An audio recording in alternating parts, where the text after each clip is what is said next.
मित्रों, क्या आप जानते हो कि दिवाली में लक्ष्मी जी के साथ विष्णु जी की जगह पर गणेश जी को क्यों पूजा जाता है? इसके पीछे एक रोचक कहानी है। लक्ष्मी जी और गणेश जी की पूजा का जिक्र कई पौराणिक कथाओं में हुआ है। एक समय की बात है जब किसी बैरागी साधु को राजाओं की तरह सुख भोगने की लालसा होने लगी, इसलिए वह लक्ष्मी जी की आराधना करने लगता है। उस साधु की आराधना से प्रसन्न होकर लक्ष्मी जी उसे दर्शन देती हैं और साधु को वरदान देती हैं कि उसे सम्मान और उच्च पद प्राप्त होगा। वह साधु दूसरे दिन राजा के दरबार में पहुंच जाता है और वह वरदान के अभिमान में राजा को सिंहासन से धकेल देता है।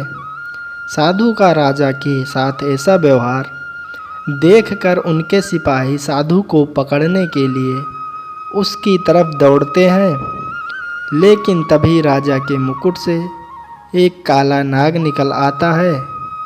यह देखकर सभी चौंक जाते हैं और सभी उस साधु को ज्ञानी संत और चमत्कार समझने लगते हैं। वहाँ दरबार में मौजूद सभी साधु की जय जयकार करने लगते हैं। राजा भी साधु से खुश होकर उसे अपना मंत्री बना देता है। साधु के मंत्री बनने पर राजा उसे निवास के लिए एक महल देता है, जहां वह शान के साथ रहने लगता है। कुछ समय बाद एक दिन साधु राजा के हाथ पकड़कर उसे दरबार से खींचते हुए बाहर ले जाता है। यह देखकर उसके दरबारी भी पीछे पीछे भागने लगते हैं। सभी के दरबार से बाहर निकलते ही भूकंप आता है, जिसमें महल खंडहर बन जाता है। सबको लगता है कि साधु ने उनकी जान बचाई। इससे साधु का सम्मान और बढ़ जाता है। यह देखकर साधु में घमंड की भावना जागृत हो जाती है। इसके कुछ दिनों के बाद एक सुबह साधु राजमहल में घूम रहा होता है। तभी उनकी नज़र गणेश जी की मूर्ति पर पड़ती है। साधु को वह प्रतिमा अच्छी नहीं लगती, तो वह उसे हटवा देता है। इससे गणेश जी साधु से रुष्ट हो जाते हैं और उनकी बुद्धि भ्रष्ट कर देते हैं। इस कारण वह हर काम उल्टा पुल्टा करने लगता है। इससे राजा साधु से क्रोधित होकर उसे कैद खाने में डलवा देता है। साधु कैद खाने में ही फिर से लक्ष्मी जी की पूजा आराधना करने लगता है।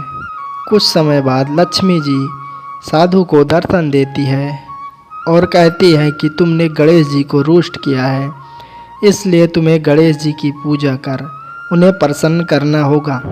लक्ष्मी जी की बात सुनकर गणेश जी की आराधना करने लगता है और इससे गणेश जी भी प्रसन्न हो जाते हैं और उनका क्रोध शांत हो जाता है। वह राजा के सपने में आकर साधु को फिर से मंत्री बनाने के लिए कहते हैं। राजा दूसरे दिन साधु को कैद खाने से आज़ाद कर फिर से मंत्री बना देते हैं। इस घटना के बाद लक्ष्मी और गणेश जी एक साथ पूजे जाने लगे। लक्ष्मी जी धन की देवी तो गणेश जी बुद्धि को स्वयं में रखने वाला माना गया है। वैसे कहाँ भी गया है कि एक संपन्न जीवन के लिए धन और बुद्धि दोनों जरूरी होते हैं। इसलिए लक्ष्मी जी और गणेश जी की पूजा साथ में की जाती है। इस कहानी से आपको क्या सीख मिली, कमेंट में अपनी राय ज़रूर दें। वीडियो को लाइक करें और ऐसे ही रोज़ बेहतरीन वीडियो देखने के लिए सब्सक्राइब करके बेल आइकन ऑल पे सेट करें, ताकि हमारे आने वाली सभी वीडियो की नोटिफिकेशन मिल सके आपको सबसे पहले। जय हिंद, वंदे मातरम।